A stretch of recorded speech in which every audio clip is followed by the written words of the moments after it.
So now let's examine some snippets of the Prophet's akhlaq. Here I will narrate certain hadiths to you that describe the Prophet at a personal level. And it's really fascinating when you hear these beautiful narrations giving us an image of how the Prophet would deal with people. We start by examining a hadith by Al-Imam Al-Hasan Al-Mujtaba salawatullahi alayhi. He narrates this hadith from his uncle Hind ibn Abi Hala. He told him, my uncle, you met the Prophet, you lived with him. Tell me about his character. I want to hear from you describing the character of the Prophet. So he starts by asking him, Sifli mantiqah. Tell me about the speech of the Prophet, how he talked, how he would handle himself when it came to speaking. Listen to his response. He says, كان رسول الله صلى الله عليه وآله متواصل الأحزان. The Prophet صلى الله عليه وآله was continuous in sorrow. What does that mean? He's always crying? Not necessarily he's always crying, but you could see that sadness and sorrow in him. Sadness and sorrow indicates seriousness, indicates empathy. People who are overly jubilant and happy, they lose sense of reality. They empathize less with suffering and they prepare less for the akhirah. But when you have that healthy sorrow and sadness, not depression, we're not talking depression as a disease, no. That purposeful sorrow, it indicates that you're serious. That sorrow allows you to reflect about the akhirah. That sorrow allows you to care about an orphan, about a poor person, about those who are suffering. That sorrow allows you to not be pulled by this materialistic life. It protects you from materialism.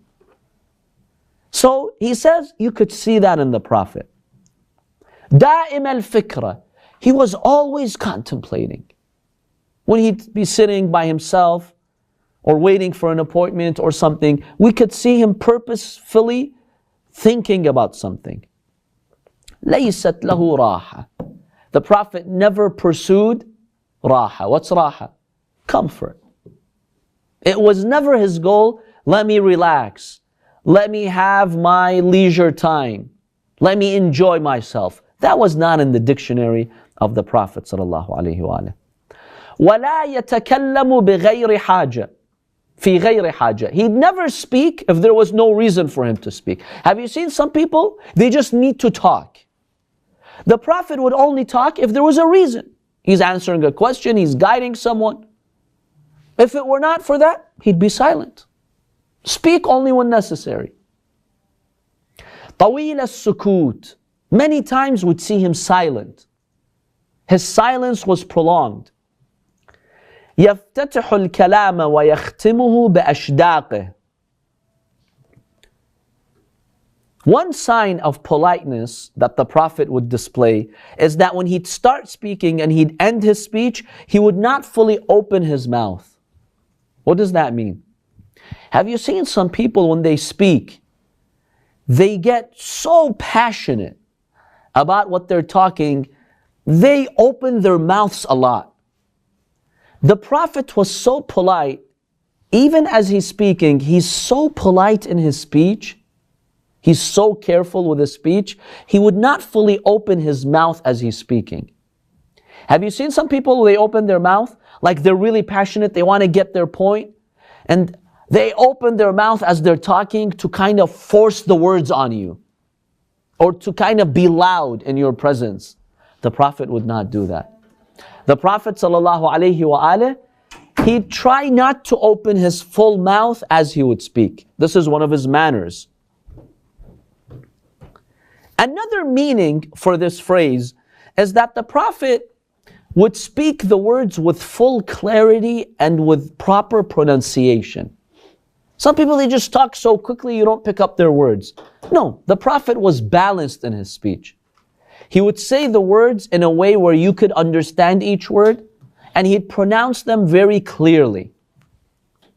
And that really shows self-confidence, that the Prophet is confident with what he was saying, and that's why it has greater impact. وَيَتَكَلَّمُ بِجَوَامِعِ الْكَلِمِ. The Prophet would speak few words, but full of meaning. See, some people, they want to get the idea to you. They'll torture you for minutes and minutes and hours to get the idea across.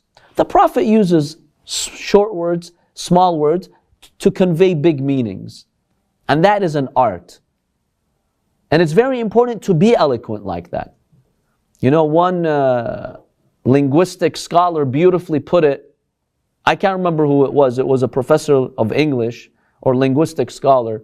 He said, just like every machine device has no unnecessary parts.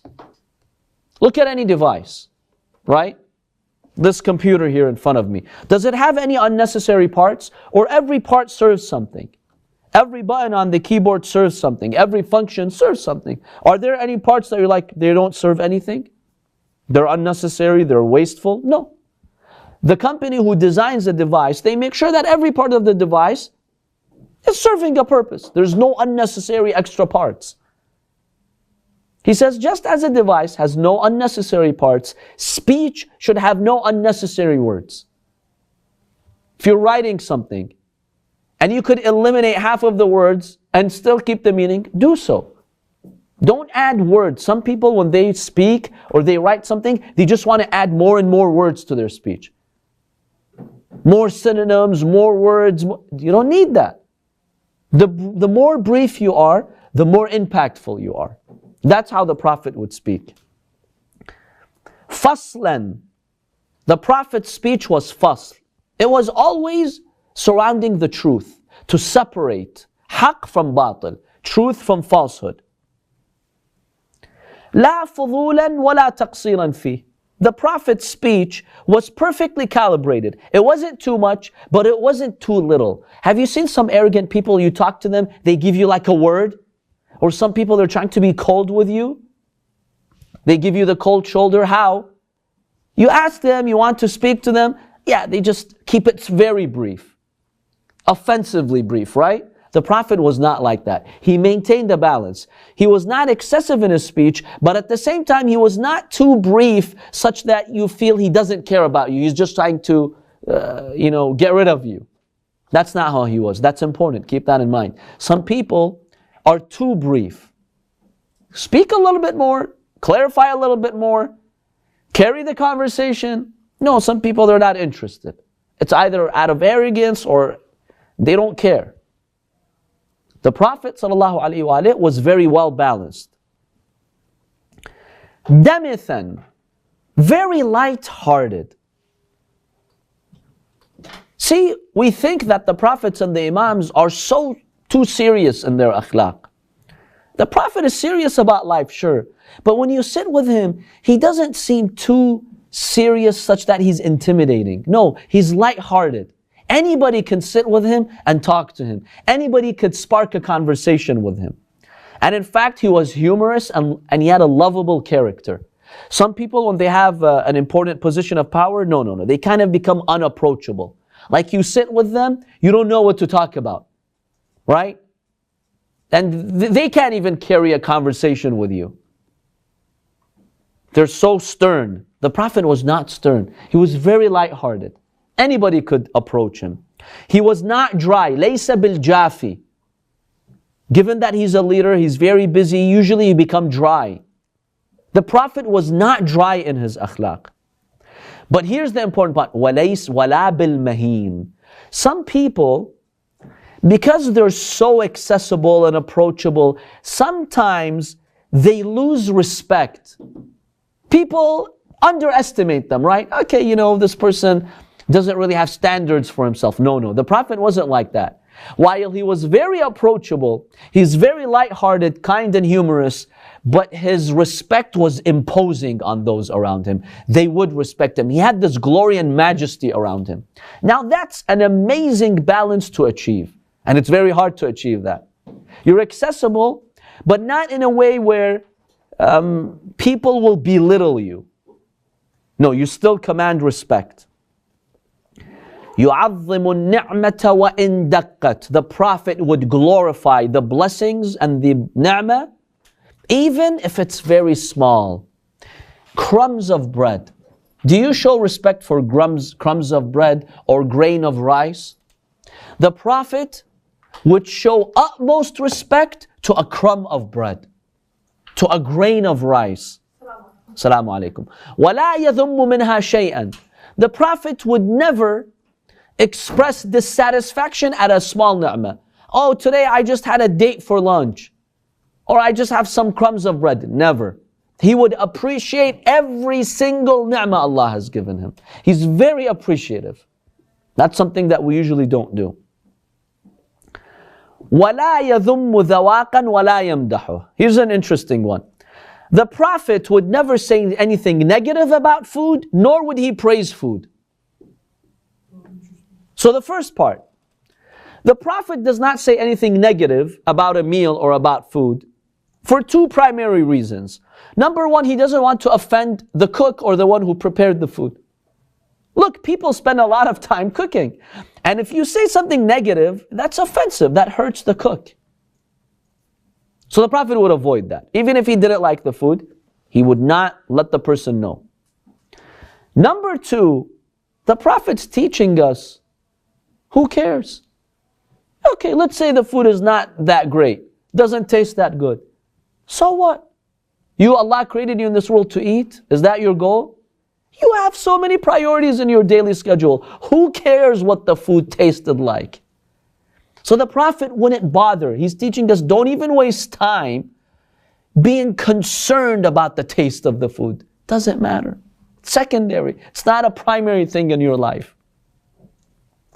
Now that's the first part, which is clear. He would not put any food down. He would not say any negative remarks. How come he would not praise the food? If there is a nice, delicious meal, how come he wouldn't praise it? What explains that? Because you'd think he would praise it, right? Two primary reasons. Number one, the Prophet doesn't want to show too much interest and greed in dunya.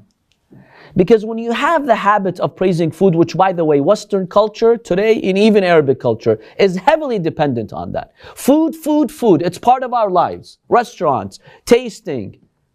See, people spend so much time, resources, money on food. We're obsessed with food. Let's face it, we are obsessed with food.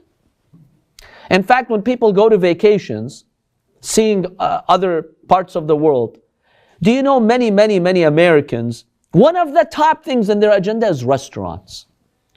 What are the best cuisines, dishes, restaurants in that area? And they do hours of research, reviewing restaurants, reading their reviews, see what have people said. Okay, I understand it's okay for you as a family, as friends to get together in a restaurant and eat, that's fine.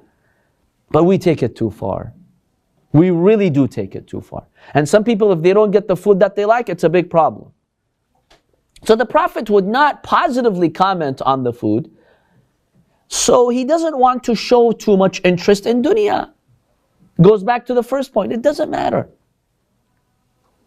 It's not an achievement if you ate good food that day. That's not an achievement. Focus on other priorities. Number two, so that's the first one, not to show greed. Number two, not to encourage people to be obsessed with food.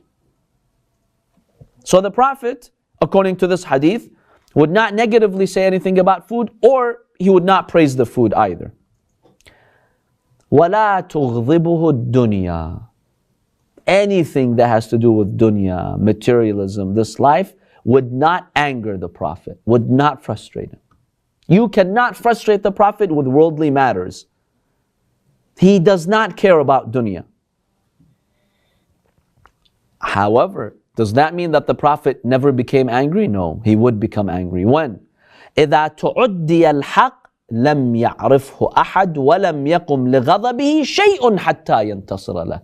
When the Prophet sees that there is a violation, there is an act of injustice, somebody's right is taken away, لَمْ يَعْرِفْهُ أَحَدٌ. Nobody knows the Prophet. What does that mean, nobody knows the Prophet? Doesn't mean who the violator is. You're my cousin, you're my brother, you have connections with me. I don't know you. The minute you become oppressive, the Prophet basically shows you, I don't know you. I don't care how you're related to me. You're doing dhulm, I'll show my anger and condemnation. Usually we're not like that. If somebody else does it, you quickly react. But if somebody whom you really love, who's close to you, it's okay, you'll make exceptions for them if they keep oppressing others. The Prophet would not make an exception. وَلَمْ يَقُمْ لِغَضَبِهِ شَيْءٌ حَتَّى يَنْتَصِرَ لَهُ. Nothing would calm the Prophet from his state of anger until he sees that the oppressed gets back his right. Then he'll settle down. That's from the akhlaq of the Prophet. وَلَا يَغْضِبُ لِنَفْسِهِ. However, when it comes to his personal rights, he would not get angry. وَلَا يَنْتَصِرْ لَهَا. He would not seek his personal rights. You wrong the Prophet at a personal level, doesn't care. Not that he doesn't care, he lets it go. Because the Prophet taught us, when someone violates you personally, right? You've got two paths. Either you go and take the haqq and defend yourself. Allah says, okay, if you are going to defend yourself, why should I step in? You're taking matters in your own hands to get back your right. Why should I step in and help you? You're doing it yourself. The second path, say, oh Allah, I submit my case to you. You defend me the way you see fit. And who can defend you better, yourself or Allah? Who can take your right back to you in a better way, you or Allah? That's how the Prophet was. Leave it up to Allah. If he sees fit, he'll get your haqq back to you. But he would never pursue his personal haqq. إِذَا أَشَارَ بِكَفِّهِ كُلِّهَا. If you want to point at something with your hands, normally how do we point? With a finger, right? The Prophet would not do that. He would not point with his finger if he had to point. He'd point with his hand. It's much more polite. If you tell a person, you, please come here. See the gesture with one finger? You, please come here. Or you group, go there. It's fine. There's nothing haram in doing that. That's okay.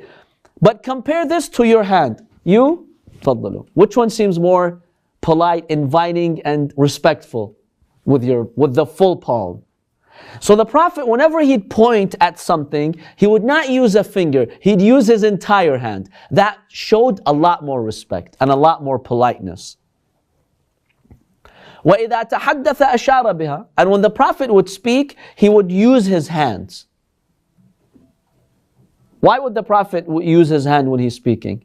It's more effective. It shows more interest, right? Imagine if somebody comes and he has a problem and you're giving them counseling or answering their questions. If you sit still like a stone and you just talk, yes, the answer to your question is this. Compare that to you using your hands to show them interest. They'll connect to you at a personal level. So the Prophet, whenever he'd speak, by the way, we're not talking about his sermons on the pulpit. No. On the pulpit, obviously you're going to use your hands. No, we're talking about his speech with anyone. A poor person sitting next to him, the Prophet speaks to him, he uses his hands. Because it shows care. It shows genuine concern.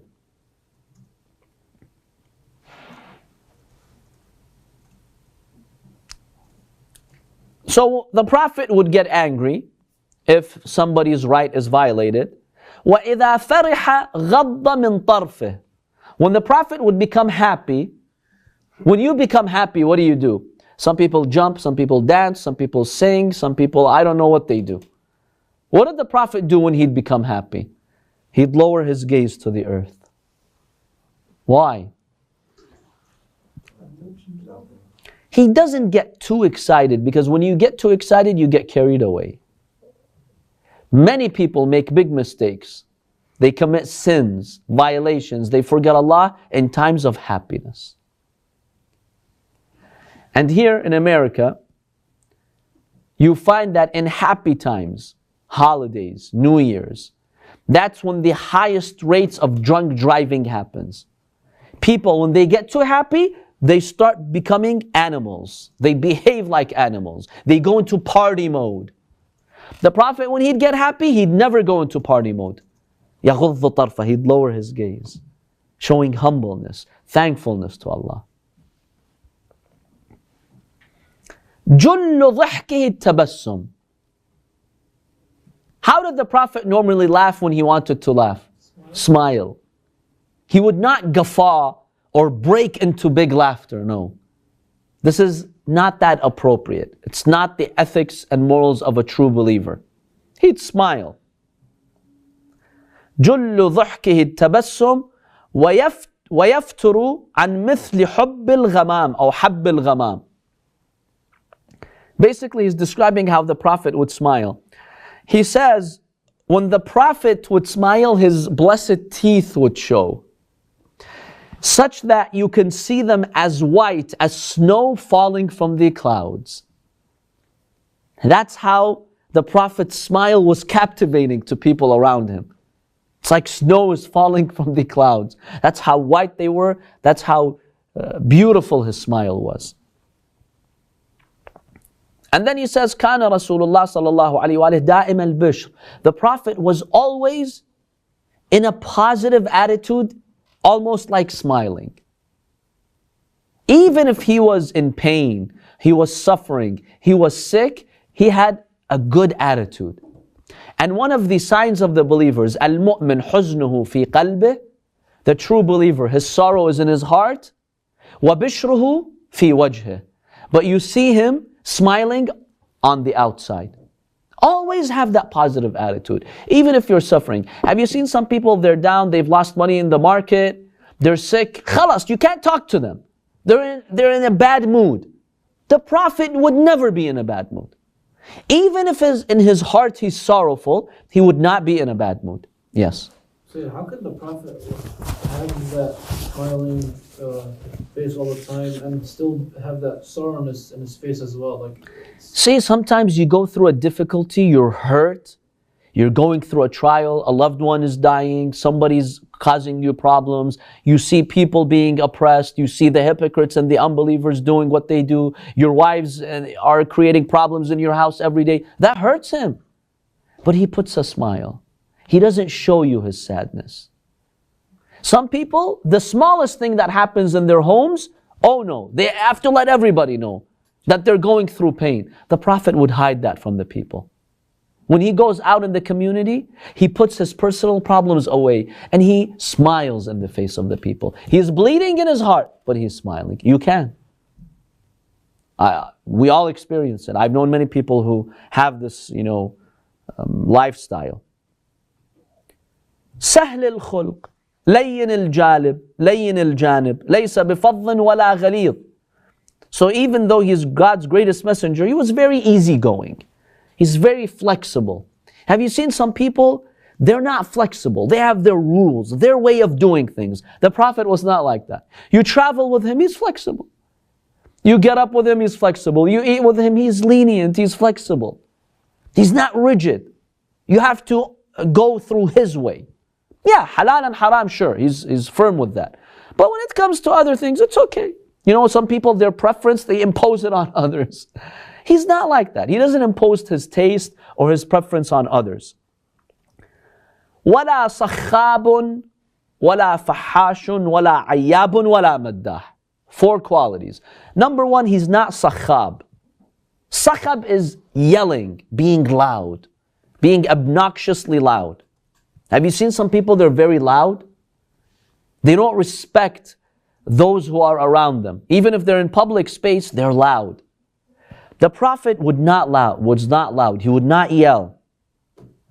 This is not part of good akhlaq to yell. We raise our voices a lot, especially in our homes. The Prophet would not raise his voice. That's part of his personal akhlaq. Number 2, wala fahash, he never would use profanity. Any indecent words, even if the person deserved it, the Prophet would not use those words. It's haram to use profanity. Number 2, it blocks your dua. The tongue that uses profanity, when you supplicate, the hadith says one of the reasons why Allah may not answer your dua is because of profane language that you use. foul language. This blocks our dua from being answered. Because Allah says to the angels, I don't want this mouth that speaks foul language to make this supplication. I don't want that. Yes. So is there a specific hadith or Quran verse that actually says that? Like blocks your dua? It's hadith, yeah. It's not in the Quran, it's in the hadith. That when you use foul language, that blocks your dua. Yes. Now, when you use foul language, is it against others, or say if you're by yourself? Even if you're by yourself. Some people by themselves, they use very obscene words. That's not appropriate. That's not part of good akhlaq. And that has a negative impact on your soul, by the way. It leaves a trace of negativity. So if you really want Allah to accept your du'as, whether you're alone, whether you're with others, don't use profane language. Avoid that. The Prophet would never use profane language, obscene words, foul language. He'd keep away from that. Even with his enemies. Number 3, wala ayyab. Ayyab comes from aib. Ayyab means someone who excessively finds faults in others. They have a habit in pointing out your fault, your fault, your fault. The Prophet would not do that. He would not point out the faults of people. And number 4, wala maddah. What does maddah mean? From madh. Doesn't compliment too much. He doesn't praise people. Now we live in a culture where we want praise, right? You have to praise all those around you. It's very common when you're introducing someone. You have to praise them. The Prophet, generally speaking, would avoid praising someone. Why? See, the Prophet is a leader. When you praise people, you encourage people who flatter you, the sycophants and the flatterers. And a lot of falsehood is said when people praise one another. I see it myself, you know. People exaggerate and they lie. When they're introducing someone, yes, my friend, mashallah, he's the best human being on earth. He's the most humble person I've seen in my life. It's all false. I've never seen him do anything wrong. And even in funerals, by the way. See, we have a hadith that says, اذكروا أمواتكم بالخير. Mention the good qualities of your deceased ones. Don't mention their mistakes. But it doesn't mean go and lie. Some funerals, when you attend them and you hear the speaker talking about the deceased or one of the family members, you think that he's talking about the Prophet or one of the Imams. Seriously, I see this every time. Don't exaggerate. Don't excessively praise people. So Islam discourages this culture of praising. Yes, sometimes you need to give credit to people in order to motivate acts of goodness. A young child reads Quran, praise them, motivate them. Somebody did a good thing, has a good community project, appropriately, moderately praise them so that you encourage people to follow suit. But just to have the culture of praising, no, this is something Islam discourages, and the Prophet did not have that habit. He would not excessively praise those people around him. يَتَغَافَلُ عَمَّا لَا يَشْتَهِي. The Prophet doesn't like something. He doesn't have a preference for it. He doesn't even let you know. He doesn't point it out. He ignores it. That shows how humble he was and that he was selfless, not selfish. Some of us, we quickly point out what our preferences are. Sometimes you see this with guests, like they come to your house, they're staying a few days. You know, the minute they walk through the door, this is what I like things, this is how I like it, this is the time. They give you all their preferences, their likes and what they don't like. The Prophet would avoid that. Because the Prophet would not make it a priority, what do I like and what's my taste and what's my preference. So even if it's something he doesn't prefer, he ignores it. He does not even let you know. That teaches you, my dear brothers and sisters, not to be selfish. I remember once a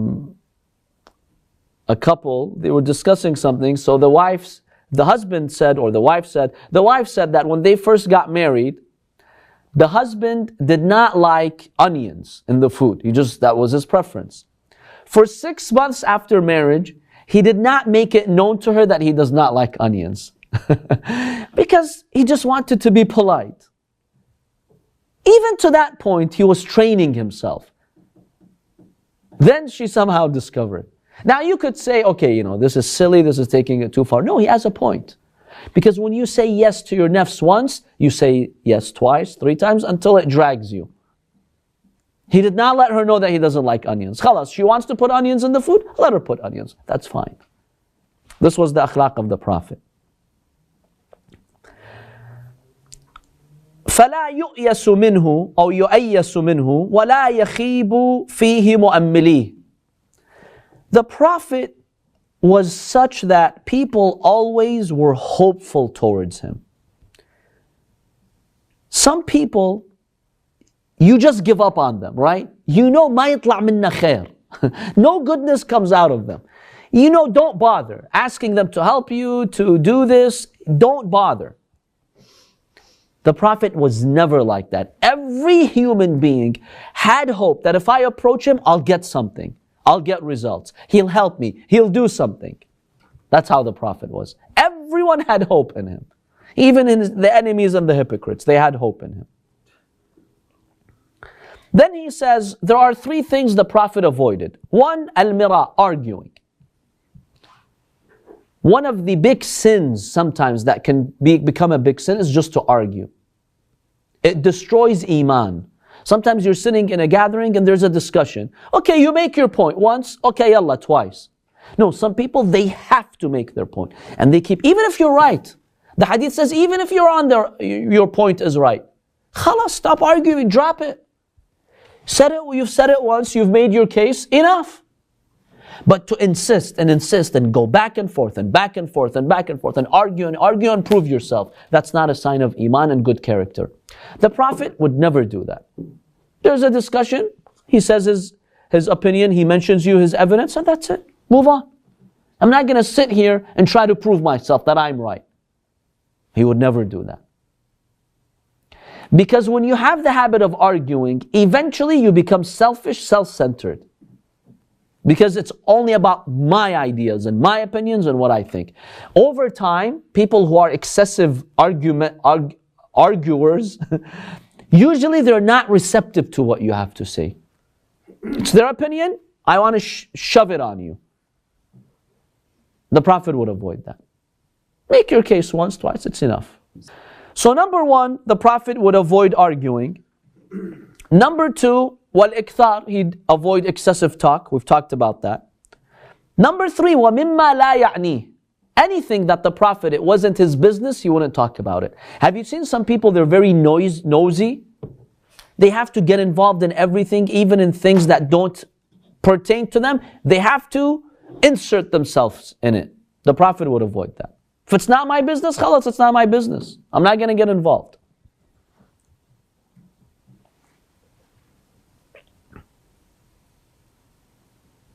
Then he says, إِذَا تَكَلَّمَ أَطْرَقَ جُلَسَاؤُهُ كَأَنَّمَا عَلَى رُؤُوسِهِمُ الطَّيْرِ. Yes. So you said there's 4 things, but I think you mentioned 3. تجنب المراء والإكثار في الحديث. وَمِمَّا لَا يَعْنِي. Yes, 3 things. Yeah, if I said 4, it's 3. When he would speak, he says the companions who would surround him, they would be so captivated and moved by his speech that there would be pitch silence. When the Prophet would speak, there would be pitch silence. Everyone listens. فَإِذَا سَكَتَ تَكَلَّمُوا. When he'd stop his speech, then they'd speak. Now usually kings are like that too. When a king is talking, nobody dares to speak. But the difference between the kings and the Prophet, the kings use their power to impose that authority. The Prophet, he had that divine respect from Allah, that when you're around him and he's speaking, everyone is silent. Not because you're scared of his power, or he's going to punish you or rebuke you. No, that's not why. But because he's so captivating, he has such an amazing, glorious presence, you just naturally keep silent when he's talking. That's given by Allah. I've seen this, by the way, with ulama and scholars. Sometimes you're in the presence of a scholar. The scholar has no political power. He can't hurt you. He can't do anything. But when you're in His presence, you just feel the divine blessings of Allah. So you just keep quiet and listen to them. That's how the Prophet was. يَضْحَكُ مِمَّا يَضْحَكُونَ مِنْهُ وَيَتَعَجَّبُ مِمَّا يَتَعَجَّبُونَ مِنْهُ. If the companions are talking about something and they laugh, the Prophet laughs with them. If they show interest in something, he shows interest. If they're shocked about something, he plays along with them. What does this mean? See, some people who are arrogant, they don't really care about what their friends are talking about, or their family members or companions. If it's important to me, I'll show interest. If not, forget you guys. Have you seen some people like that? If there's a conversation about their areas of interest, oh, they'll command the whole session. But if it's not a topic that interests them, they even show you frustration. They don't care.